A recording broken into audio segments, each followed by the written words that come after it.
The creation of the Barton Science Centre was an 18-month-long project.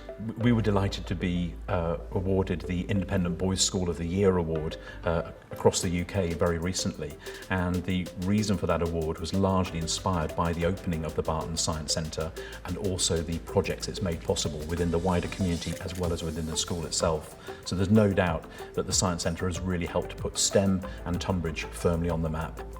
We've worked for Tonbridge School for over 25 years. I think it's something like 23 projects over that time. We said it at the interviews when we were asked why we should be doing this particular project in the science building, and my comment was that our DNA were linked and that we had no choice. The first project that I did here as a contracts manager at the time, and I've not long been with the company, was the original conversion of this building, the old part of this building, into their, at that time, new science facility. And one of our site managers, Chris Betts, the senior site manager for this new project, was on that project as a carpenter. So yeah, a lot of history and very special relationship that's been built up over many years. From the beginning, there were two things that the school was really focused on for the project.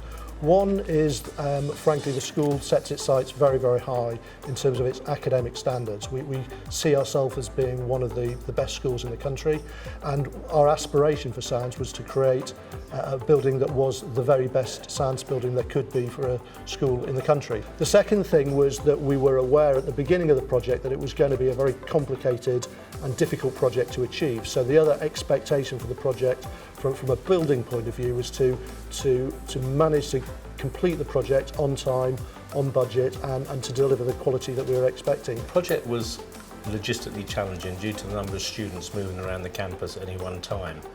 We had to phase all our deliveries to avoid drop-off and pick-up times, and also there was quite a lot of people that actually came out of the chapel at least 3 times a week moving across our site, so we had to account for that on a daily basis.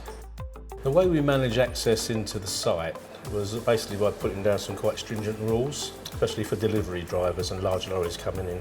We had a system in place where they had to book in each delivery, and then they got into the habit of ringing us, say 5 to 10 minutes before they actually arrived in the road outside. We would send an operative up, a dedicated gates person, to actually see the lorries and walk them down from the main entrance into the school down into our access road. From an early stage, we had to identify how we were going to engage to ensure that when we handed the building over, it's what they wanted. And the heads of science were consulted on how the lab layouts were going to be done, and we had various monthly meetings with them. We had separate meetings, monthly meetings with the school to make sure that they knew about progress and how things were going, right down to a weekly coordination meeting. They've got a head of security, they've got their head porter here as well, they've got general staff that look after the boys daily to get things done. We also found quite a few interesting parts on the project.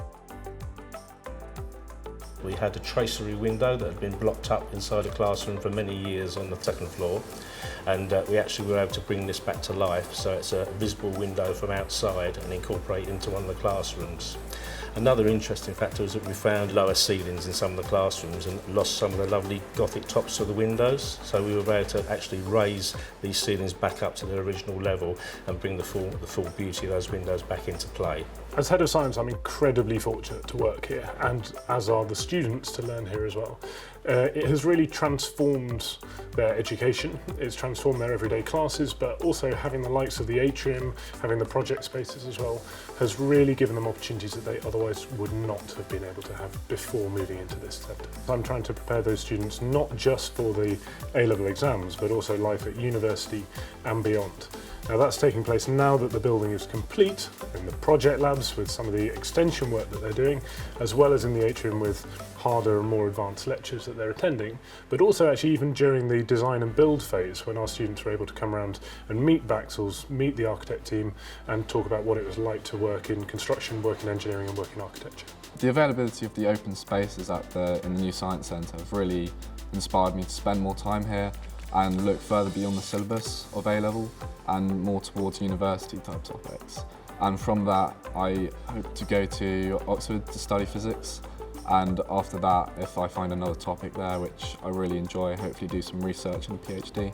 We are all incredibly fortunate to work here because it's a really inspiring space for us to teach in, but it's also incredibly exciting for the students to be able to learn in as well.